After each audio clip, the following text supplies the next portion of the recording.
Empire by Patrick Weeks, Chapter 8. Briella kicked on the panel separating her compartment from the front seat of the prison coach. It took a while, but eventually the guard slid the panel back. "What the hell do you... Maker's breath!" The arrow was lodged in Briella's armor. "Came through the bars. Late in the battle.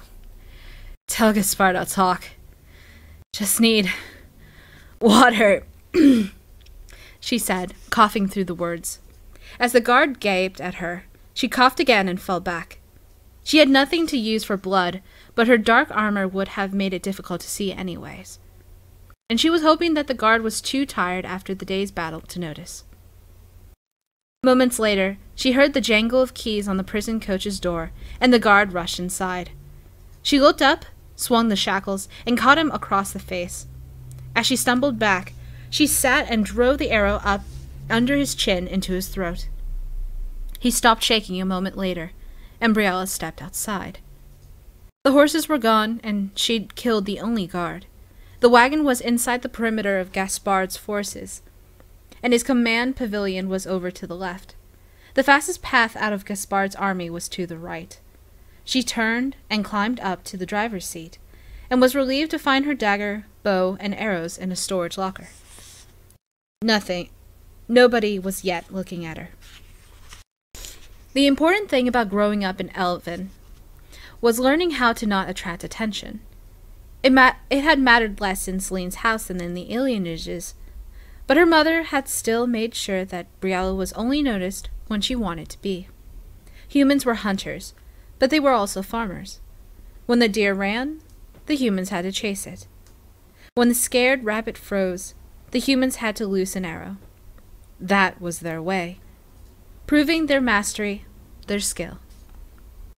But few humans tracked the movements of their cattle. The idle, complacent sheep walking from one tuft of grass to the next wasn't a target the humans felt compared to the master. It was time for Briella to take a nice, lazy sheep and walk out of Gaspard's army in broad daylight. The dead guard's thin wool cloak lay on the seat where he'd taken it off once the day's heat and his chainmail shirt had left him sweating. She pulled it around herself, hiding the fine drakeskin armor, and brought the hood up to hide her ears. She tucked her bow up under her arm and looked around the coach until she saw a bucket. It was old and stained, likely used for something she didn't want to think about, but at the moment it was worth more to her than gold. An elf in fine armor with an iron-back bow will be spotted in moments. But as she hefted the bucket, hopped down from the coach, and headed towards the perimeter at a slow, lazy shuffle, she was just another servant taking too long to fetch water for her master, her thin cloak pulled up for warmth against the autumn chill. She passed a row of tents where most of Gaspard's soldiers were resting, roasting food over the cook fires. They'd taken off her armor, and their undershirts were stained with rust and sometimes blood. Other servants hurried to and fro with bandages and food and everything else an army needed to stay alive and moving. A few were Elven, and they shot her surprised looks, but none of them stopped her. She was tempted by the line of horses, with only a token guard and a few serving boys and farriers to get past, but she kept walking. Servants with buckets didn't ride horses. Still no alarm sounded, and Briella walked slowly, casually, pausing to shift the bucket to her other hand when the perimeter guards ahead met a scout. She tried to ignore the sweat trailing down her neck. The scout finished talking to the perimeter guard and headed for the command tent. Briella started moving again. She moved a moment too soon. The guard didn't notice, looking out for threats in the other direction, but the scout, trained to see everything, glanced her way. Just a glance, but it was the end of her walk with the bucket. The guard wore chainmail and had a crossbow and a short blade for close work. Briella saw a waterskin at his waist, new enough to be shiny, and also saw that his blade was belted too high for an easy draw. A novice, then. The scout was more dangerous. He carried a longbow, which meant that he was trained, and a pair of woodmen's hatchets. By his bow-legged gait, he was tired from riding all morning, but he was still alert enough to have noticed something about her. It could have been a glint from her armor, or the shape of her bow beneath the cloak, or even something in her walk that drew his attention. Briella kept walking. So did the scout, heading towards the command tent off to Briella's right and behind her. As soon as he was out of her line of sight, she heard his pace change. He was good enough that it wasn't obvious, but fatigue made a scout's instincts kick in, and his footsteps were suddenly quieter. He was circling, coming back towards her. Without lifting her head, Briella angled slightly to the right. It wasn't enough for her to see him, but even as he started to close, she put herself cleanly between him and the perimeter guard. She needed 5 steps. "Hey you, girl," came a call from behind her, casual, as though he was about to ask her for a sip of water. 4, 3. She tightened her grip on the bucket. "Hey!" The scout barked, and now there was no hiding it. Any servant would have stopped and turned around.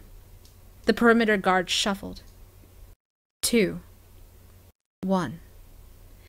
"Guards! Guards!" The scout yelled, and she heard the creak of leather and wood as he lifted his longbow. The perimeter guard turned and saw her just a few feet away. His eyes widened as he took in the armor, and he jerked the crossbow up. Briella threw the bucket at him and rolled as he fired. The bolt split through the cheap wood, sending splinters flying into the guard's face, and she heard it hiss past her ear, close enough to rip the hood of the cloak. The scout had been behind her. He had enough training to see the crossbow come up, and Briella heard him dive to the ground even as she did. The bolt hit nothing but the bucket. But the scout was also tired from riding, and it took him one critical moment for his tired legs to coil beneath him and kick him back to his feet. By then, Briella was already back on her feet, her bow drawn and leveled, and by the time he saw her, her arrow was in his heart. She turned to see the perimeter guard fumbling for his sword. She stepped in, drew her dagger, and had it across his throat before the blade cleared its scabbard. Briella started walking again. She got 5 steps before the shouts sounded behind her, and then she broke into a run. It was 50 yards to the trees. Heart pounding, Briella ran without looking back. A bolt thudded into the turf in front of her. Another hit her back, a glancing shot, deflected by her drakeskin, but still enough to make her stumble. She'd have a bruise tomorrow. She reached for the trees and kept running. Low-hanging branches, fiery with red and gold in the autumn, slapped her face and tore at her cloak. A crushing pain drove her breath from her lungs as another bolt caught her shoulder, and she staggered, tripped on a spidery root, and slammed into the ground with an impact that sprayed brown leaves. Briella heard hoofbeats. She'd been trusting that the trees would keep her safe, that the guards wouldn't come into the forest after a single running elf. Judging by the shouts, she had been wrong. She scrambled to her feet, peering back through the branches, to see at least a score of men charging toward her, plus several more on horseback. The horses wouldn't help them as much in the trees, at least, if she kept to the thickest parts of the forest, but trying to lose so many. She raised her bow. There was no way she could outrun them, and if a fight was coming, it was best to let it come on her own terms. As she drew back her bow, the ground beneath her heaved. She thought for a moment she'd been shot again, and she dropped to her knees as the whole world around her lurched, the ground buckling and heaving like water in a bird bath after a rock was tossed in. Trees swayed and danced, and leaves hissed and rustled as they shook free. The riot of red and gold filled the air before Briella, and she could see nothing of the men out on the open field. She could hear the screams and shouts of horses and men, though. She held still and let the ground twist and shake beneath her, gritting her teeth to stop from the rattling. When the leaves cleared, Briella saw the field again. Most of the men were on their knees, some of the horses were riderless, and one had fallen and wasn't moving. The men had their swords drawn and turned wildly from side to side, looking for an enemy to face as the earth itself turned against them. "Anethara, Dalin," Philassen said, and Briella jumped to her feet. She would have sworn that she had been alone, but now her mentor stood at her side, his cloak clean as always, his staff raised towards the men in the field. "So glad you could make it." "You were waiting?" Briella asked, and her mentor smiled. "I wasn't going to go in there," he said, shuddering. "That's an army! But I suspected you had matters well in hand, or possibly well in bucket." His staff flared a brilliant green, and overhead, the hazy afternoon sky fell into darkness. Lightning split the air, a blue-white bolt that dazzled Briella to blindness, even as the crashing thunder made her guts tremble. The horses screamed as another bolt crashed down upon the field, and then more, until Briella lost count. "All right, I'm ready to leave when you are," Philassen said with a tired smile. Squinting through the lightning-lit darkness, Briella saw scorch marks on the field and unmoving, charred bodies. "I believe so. Yes," Briella said, and followed her mentor deep into the woods. Celine and Sir Michel encountered the first group just a few hours after escaping Gaspard's ambush. They had ridden north from the battle into the woods that were light enough that they could still ride, but thick enough to hide them from view at a distance. Michel had pushed his stallion for just a few minutes, then slowed to a trot, and finally to a walk. "I'm sorry, Majesty," he said before she could ask. "Riding double, we would ride Xietian to death at that pace, and we will need him to carry us for some time yet." He patted his horse's flank, and the horse whickered agreeably. "I trust in your expertise, Sir Michel," she had said. "Do what you must to get us out of here alive."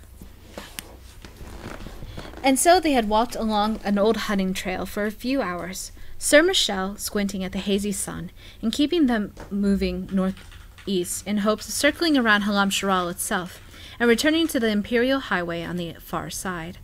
Celine had stayed silent, ignoring the chafing of the parts of her ceremonial armor she was still wearing, armor that had never been meant for real use, for all the beautiful filigree lining the breastplate that was now crushed and forgotten behind them. Then, all at once, the woods came alive. Sir Michel tensed. That was all warning Celine had before a crossbow hissed past them. Michel leaned forward, and she thought for a minute that he had been hit. Then, almost falling from the saddle, he lunged out with his blade, and she heard a dull twang, and saw the rope that had been stretched across the trail snap away to either side. Had Michel panicked and spurred Xietian to a gallop, they would have hit the rope and likely broken all of their necks. Instead, as armored men leaped out from behind trees, they still had a fighting chance. The attackers were all around them. Celine saw chainmail and simple weapons, but there were at least half a dozen men, plus a few more hanging back with crossbows. Those odds would be difficult even for a chevalier of Michel's valor. With her slowing him down, the odds were even worse. "Can we flee?" she called as Michel spurred his stallion and brutally rode down the nearest man. "No." "Then kill them!" Celine ducked and slid down to the ground. She heard her champion swear, and then a pair of Gaspard's men were upon her. They sneered, holding their swords loosely and leaving their shields low. They must have been searching for her for hours, and had to be as tired as she felt. "Surrender now, Empress," one of them said as the others circled around her. "You're unarmored, and you're no warrior. Perhaps Gaspard will show some mercy." She lowered her arms, her shoulders hunched in defeat, and the one behind her raised raised his sword. He probably thought that he was doing it quietly.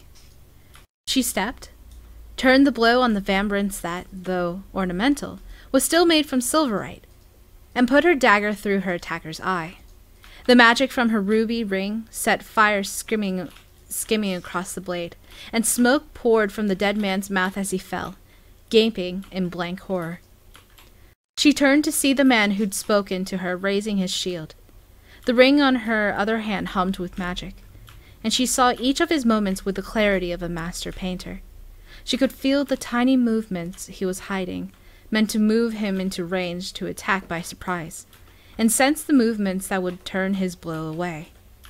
The ring was old, a gift from Ladyinsanity, who claimed that it had been worn by a legendary noble thief called the Black Fox.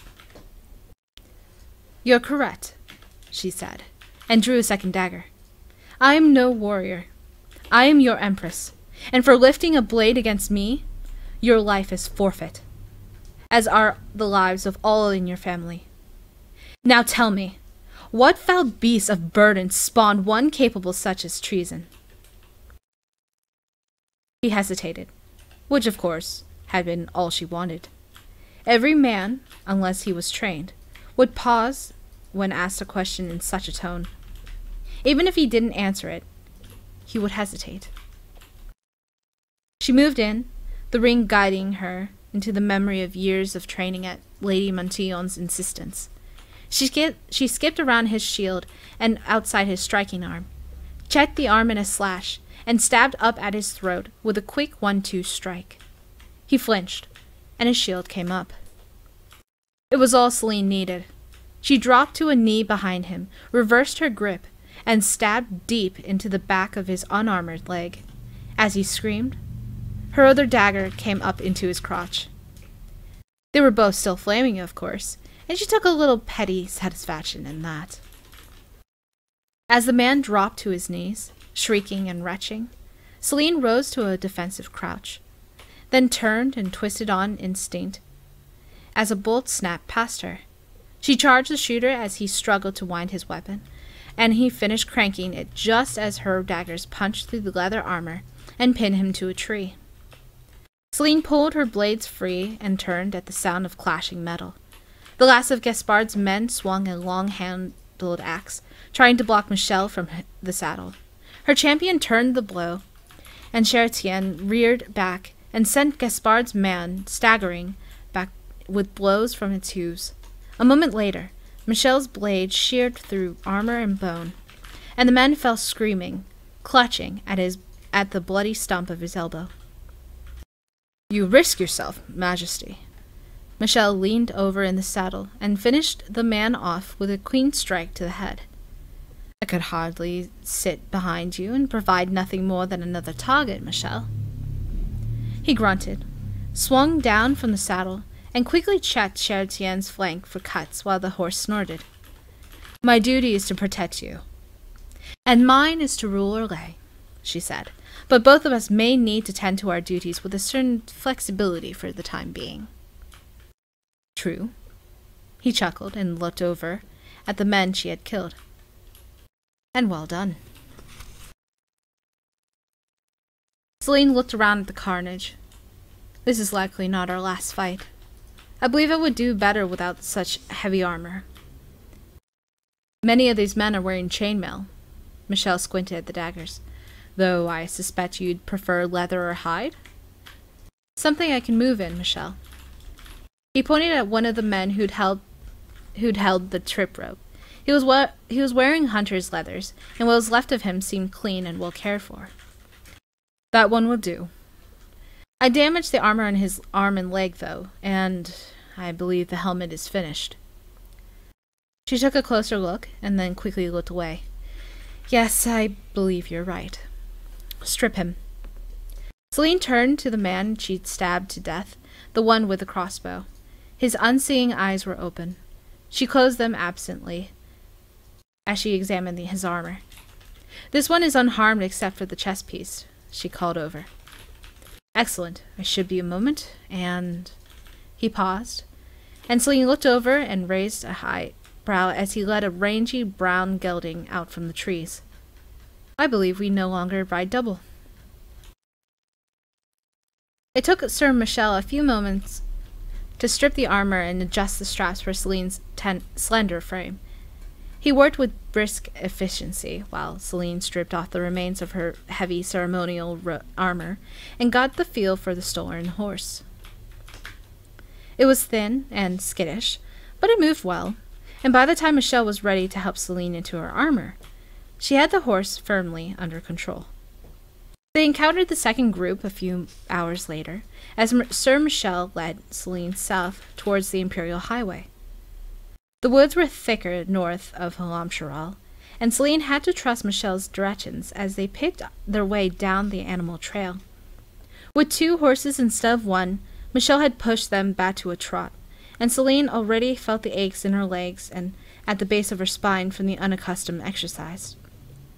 The leather armor fit well enough to protect her in battle, but it hadn't been made for her, and she could already feel where she had had blisters later.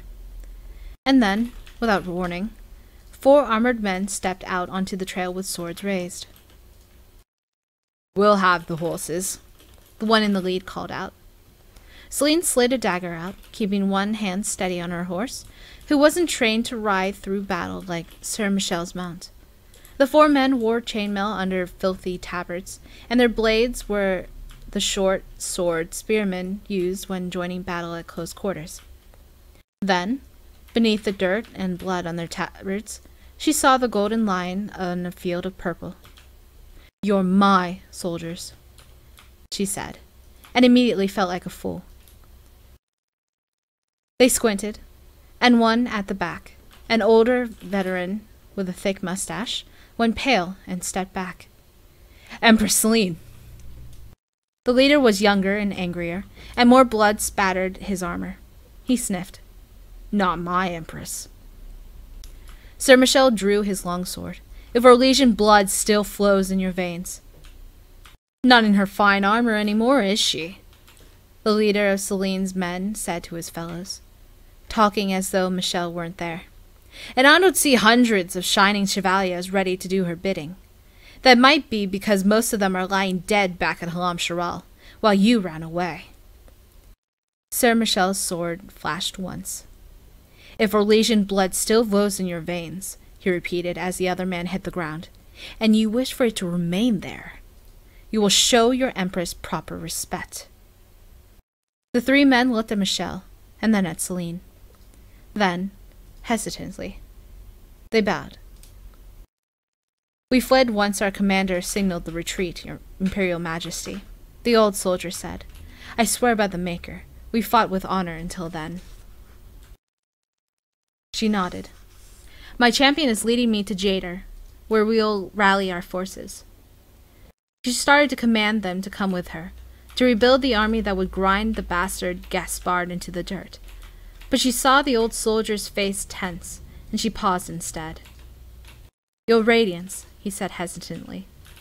"We are making our way towards Jader, but Gaspard's men have blocked the road." "Gaspard must have suspected you might try to get there," said another soldier. "They had archers and horsemen. We barely made it back into the woods." "Then we will—" Celine paused, catching a tiny headshake from Sir Michel. "Find another path." "What are we to do?" asked the 3rd man, barely a man at all. He hadn't spoken until now, and his voice cracked with fear. "Will they take us in at Halam-Sharal after?" He trailed off. "We must try to make it back to Val Royale," the old soldier said, and then looked at Celine and hastily said, "Unless the Empress wishes us to do otherwise." "What?" The young soldier was near tears. "We can't get past Gaspard's men. We barely escaped before. We're not scouts." Michel glanced at Celine, a tiny wordless question in his look. She could have ignored it. Could have let him take charge and claim to have a clear conscience. But that way led to trouble. And besides, it was beneath the honor of the Empress. "Then what will you do?" she asked, and the steel in her voice silenced the men. When Gaspard's men find you, what will you do? When they ask you where your empress is going, when they ask what you know or where you saw her, what will you tell them to save your life? The younger man gave her a hopeless look. I... Celine grimaced. She knew the answer as well as the young man did. It made it easier, though no less grim. Do it, she said to Michel. The old soldier shut his eyes as Michel's blade cut down the youth. The other soldier raised his own blade, and Michel knocked it aside, then cut him down as well. It was shockingly fast, the speed from which silence became a crash and a cry. The old soldier had not moved. He opened his eyes to see the blade a hair's breadth from his throat. I am no scout, he said, looking at Celine. But I am a soldier. I have known no other empress but you. I will go where you order. I will fight Gaspard's men to the death. And if they take me alive, I will tell them nothing. Even after my champion killed your friends? Celine asked, and looked down at the 3 bodies lying still on the trail. They were good comrades. The old soldier's voice shook, but his gaze was steady on Celine. But my oath is to you, your radiance, not them. I die for you, not them. And if you need to know that no man knows which path you have taken, I will die for you now. Celine looked at Michel, whose eyes were on the old soldier, and whose blade shone silver in the hazy afternoon light. Go, she said, and if you find your way to Valroyot, tell your commander that you left as a pikeman, and returned as the Empress's personal scout. Michel's blade went back into his sheath. He didn't look at Celine as the old soldier bowed and swallowed, and hurried off into the trees. I know, she said when the old soldier was gone. She could feel Michel's silent objection from yards away. He shook his head. It's hardly in my place, Majesty. A different man might have valued his duty over his loyalty and cut the man down before Celine could object, keeping her safe against her wishes. In that moment, she valued Sir Michel more than ever. It is absolutely your place until I order otherwise. Celine sheathed her dagger. She hadn't realized she still had it. Yes, it would have been safer to leave none of them alive to tell of our whereabouts.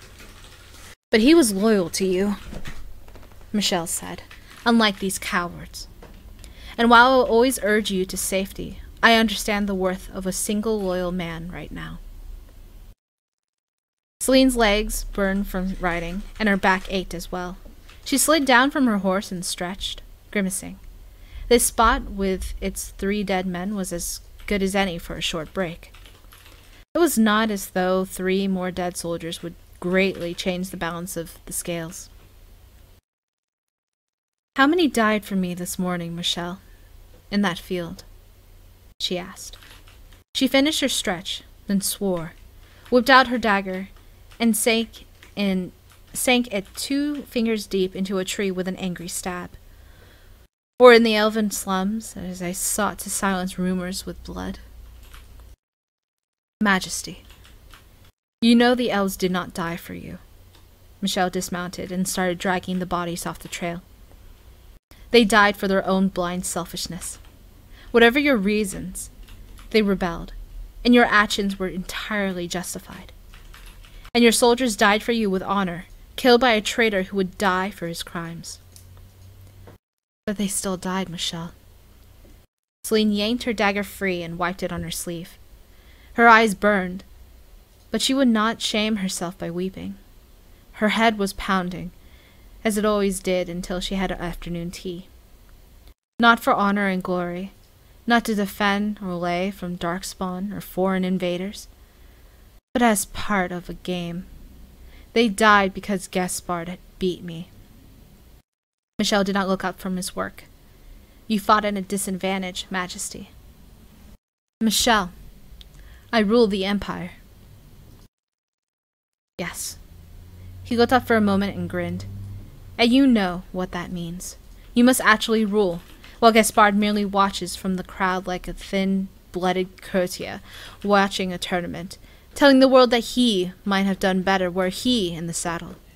And besides, he went back to dragging the bodies. He has not beaten you until he is crowned. No. He beat me. Here in the forest, she could admit that. And that may have been the part that hurt her most of all. She would never match Gaspard in a duel, would likely never outride him. While she had cajoled and charmed, Gaspard could lead by example, inspiring those who followed him. Celine's wits, her mind, her skill with the game, these had been the weapons she had wielded, confident that, in a fight on those terms, she would always prevail. Until today. Perhaps he should take the cursed throne and see what joy it brings him. Her voice was but a whisper. The last body clanked as Michel shoved it under a bush, and he looked over at her. I'm sorry, Majesty. I'm afraid your words were lost in the clatter. With Jader blocked, I recommend we find some way back to Valroyo. Yes, and for any disagreements she might have with him on matters of politics, Celine could have asked for no better man as her champion. She cleared her throat. Lydes is loyal to Remick. We cannot risk passing through the city. Virtue? Michel asked. Also risky.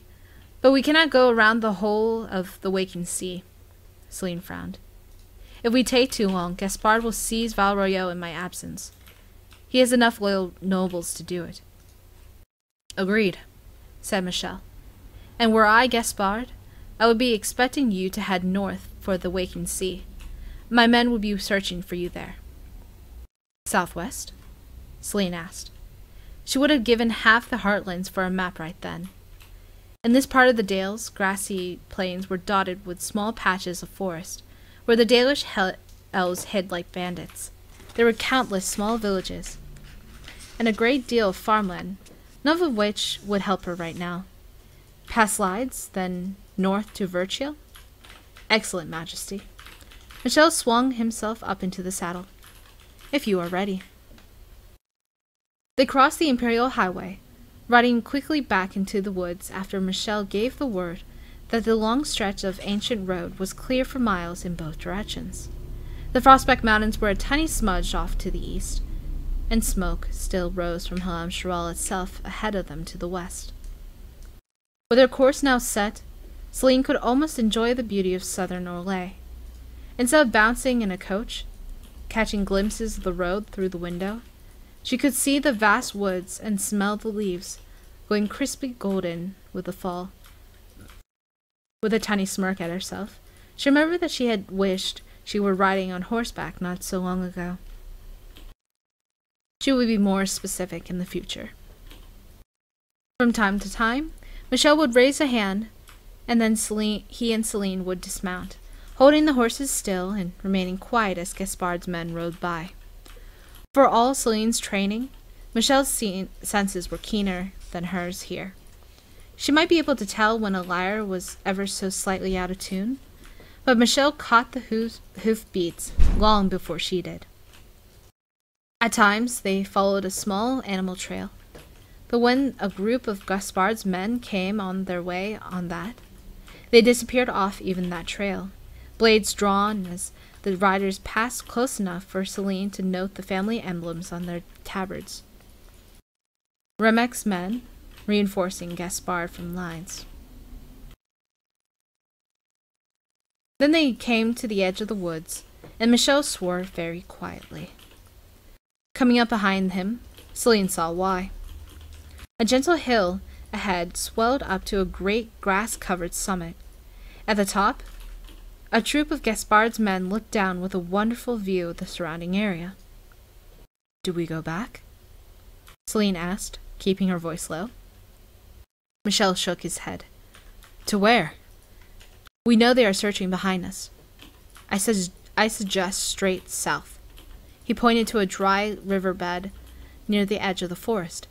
If we stay low and move quickly, we may yet pass unseen. Celine nodded. When you are ready then, my champion. He let out a low chuckle. I fear that if we wait until I am ready, we'll be caught in the first snowfall of winter. I would suggest waiting until nightfall, but I would not risk the horses in the darkness. Let us go then.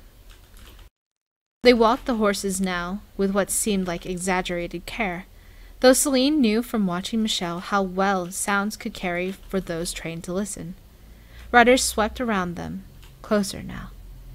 She heard no cries, no sign that the riders had any idea where she was, but her heart pounded nevertheless. It was one thing to know how many men Gaspard had under his command. It was another to have to sneak by them. Then they were at the edge of the woods. Michelle took the reins in, with a grace surprising in a man so heavily armored, led both horses down into the dry riverbed. Celine followed, moving low through the tall grass. Her stolen horse danced nervously under until Chatillon wiggled and nudged him along. She felt the itch of eyes upon her, and though she knew it for nothing more than her body's fear, she dared not look back up the hill. Finally, she joined Michelle, who was already in the saddle. She mounted, looked back to ensure that they were blocked from view, and then started riding. And for all that, they rode less than a minute before their third encounter. They rounded a bend, moving the horses at a trot, and found themselves face to face with a pair of elves who had doubtless found themselves sneaking through the riverbed for the same reason Celine and Michelle had.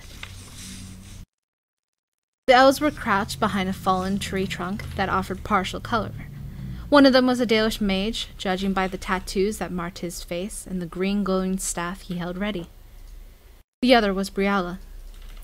Briella's face was stained with sweat and dust, and her forehead was marked with scratches that had likely come from rushing through thick foliage.